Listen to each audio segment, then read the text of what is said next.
Merry Christmas, everybody! This year I had Carol, and Carol requested homemade gifts on her wish list. So I decided, in addition to the gift itself, I would make a little short video series on how the gift was actually made.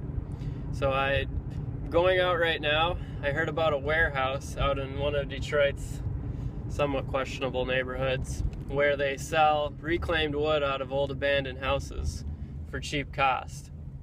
So hopefully they have some good prizes in here. We'll see what we find, and depending on what we find, we'll see what we're gonna make.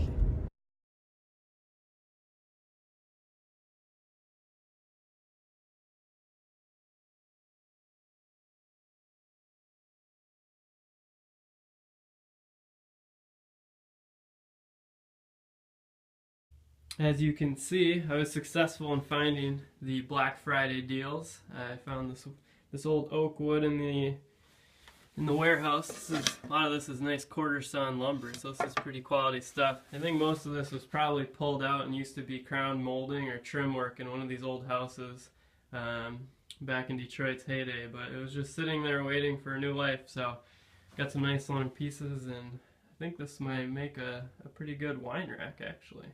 So gonna go draw up some plans now, see what we come up with.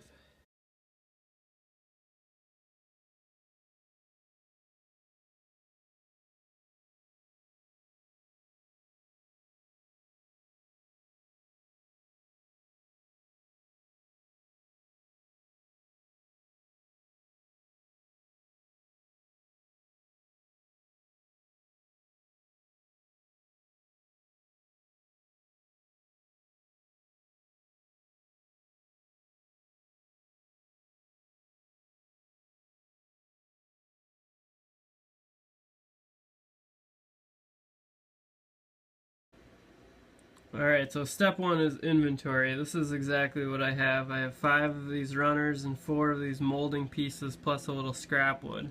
They kind of look like this, so whatever I build has to use these materials. Next, I tried to figure out roughly what are the dimensions of a bottle of wine, and if you have 4 bottles of wine, how much room does that take up and what can you fit it within? And so if I'm going to build a box with bottles of wine, it has to fit in something that's approximately within these dimensions. Then I tried solving the problem of what do I want it to look like. So I want it to be cool and creative and a little bit unique, but also I'm limited with these materials. So there's been several failures along the way, but I think finally I've made the breakthrough. So I think this is our working model here. Here's the final design. We're going to have a little sideboard here with a front little holder panel. That'll help to hold the bottles of wine in. Wine will sit inside this little cabinet, and down below there'll be a slotted board here where the wine glasses can slide in. So we're going to have to glue some boards together, rip and glue boards to put this here, slide a little narrow slit from that, and this needs to be flat oak, so luckily I have some stuff I can scrounge out of the garage to make that. So now it's time to start making the boards.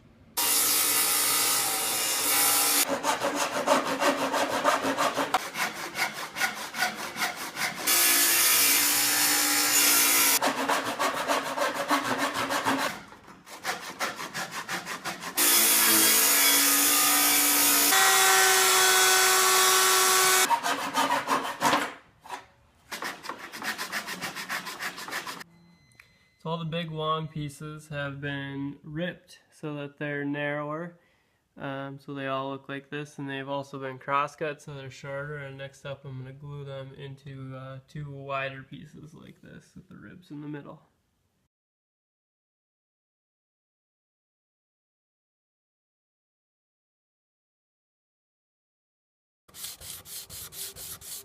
Gotta sand all the finish off, so this is going to take a while.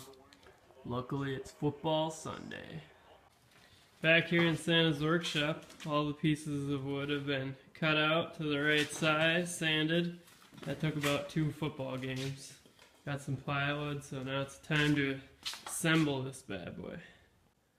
So now I'm drilling pilot holes. We got this little Kreg jig apparatus that you hook up and you drill right down in the hole, and you get these nice little angled holes to assemble the whole thing. Alright, here we are in the workspace, aka the 3 feet in front of my garage where the cars aren't. Got a little system rigged up here at this light.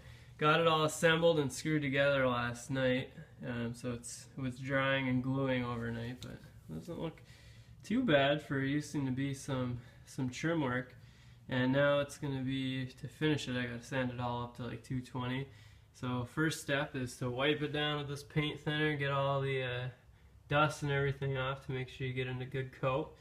And then we got these two wood finishes here. I think we're going to do one coat of Colonial Maple, one coat of this Espresso, and then Quick Dry Poly, which will spray. So we'll probably stain it today, and then I'm out of town for a week, and then finish the polyurethane lacquer afterwards. And that's how you make a wine rack. Merry Christmas, Carol!